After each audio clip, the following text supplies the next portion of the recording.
যেহেতু আমি এখন আমার ইউটিউবে লং ভিডিওগুলোতে ভয়েস ভিডিও পোস্ট করি না, ওই জন্য ভাবলাম না শর্ট ভিডিও যে মিনি ব্লগটা করছি সেইটাতে একটু ভয়েস ওভার দিই। ভিডিওটা করা আমার গতকালের, আর ঘরে গিয়ে দেখি, তখন রান্নাঘরে গিয়ে দেখি একদমই লঙ্কা নেই। বাজারে গিয়েছে ওর বাবা, আর এইদিকে তো আমার ডাল বসানো হয়ে গিয়েছে। ডালটা এবার করবো কী করে?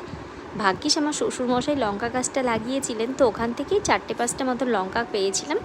ব্যাস এটা দিয়েই এবার কাজ হয়ে যাবে। আর এইদিকে তো সকালবেলা ভাত আমার হয়েই গিয়েছে।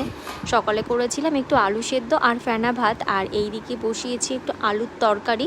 ওইটা দিয়ে একটু ময়দার রুটি করব, মানে সরি, ময়দাটা মেখে রেখেছি, ময়দার রুটি দিয়ে আর আলুর চচ্চড়ি দিয়ে খাবো। সকালবেলার দিকে ওর বাবা যেহেতু ভাত একদমই পছন্দ করে না খেতে, ওই জন্য ওর আর আমার জন্য দুজনের জন্যই রুটিটা করি। আর যেহেতু খুব ভালো আমি একটা রুটি করতে পারি না, ওই জন্য না সকলের জন্য ওই রুটি বানানোর রিস্কটা একদমই নিতে পারি না। ওই খারাপ হোক মন্দ হোক আমরা দুজন খেয়ে নেব।